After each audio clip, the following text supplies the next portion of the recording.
We have several stories from our business desk in New York with Bobby Soriano. Social media CEOs are under fire in a Senate hearing today.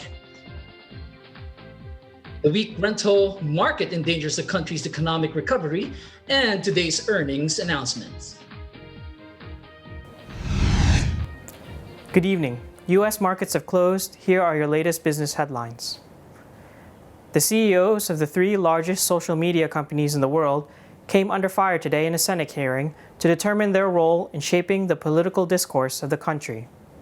Facebook CEO Mark Zuckerberg, Alphabet CEO Sundar Pichai, and Twitter CEO Jack Dorsey were all asked to attend remotely to discuss their actions, or lack thereof, in moderating political content on their social media platforms.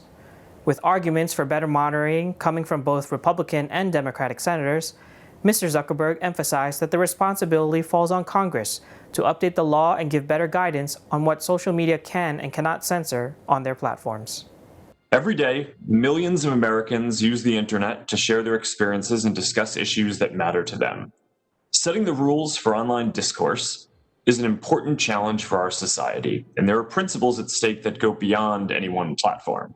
How do we balance free expression and safety? How do we define what is dangerous? Who should decide? I don't believe that private companies should be making so many decisions about these issues by themselves.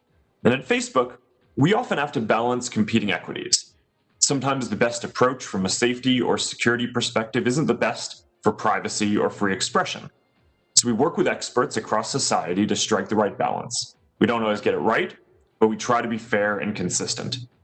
The reality is that people have very different ideas and views about where the lines should be. Democrats often say that we don't remove enough content, and Republicans often say we remove too much. I expect that we'll hear some of those criticisms today.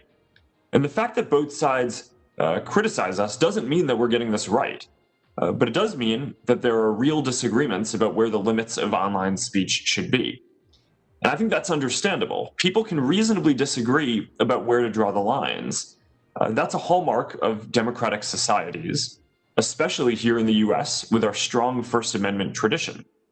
But it strengthens my belief that when a private company is making these calls, we need a more accountable process that people feel is legitimate and that gives platforms certainty. Meanwhile, as the government continues to grapple with the presence of social media, another concern appears to be looming on the horizon: the weak rental market. In a report released by the Federal Reserve Bank of Philadelphia, a study of national rent and unemployment levels concluded that rental households could be on the tab for $7.2 billion in owed rent, or $5,400 on average per renting family, when the national moratorium on evictions ends at the end of the year.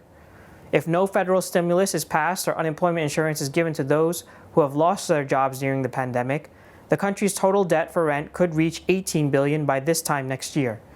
The increased debt burden on households would have a rippling effect on the economy as a whole, as households would be forced to cut back on spending, with businesses already struggling to survive on what customers they have now.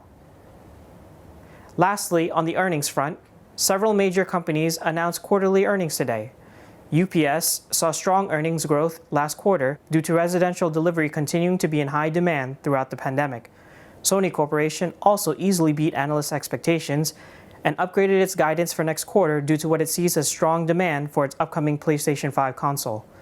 Boeing reported less than expected revenue loss for the third quarter, but also warned investors of slow growth as they do not expect airline passenger traffic to return to 2019 levels for another 3 years. MasterCard missed on their expected earnings level due to a decrease in fee revenue, whereas competitor Visa slightly beat earnings revenue. Finally, Gilead Sciences reported an earnings beat carried by revenues from its coronavirus treatment Remdesivir, bringing in over $800 million in revenue for the company. U.S. indices were in free fall today, with the Dow and S&P having their worst day since June, as Europe announced new lockdown restrictions and the U.S. itself is continuing to fight record-setting daily coronavirus infection rates. Reporting from New York, Bobby Soriano, Eagle News, we live in interesting times.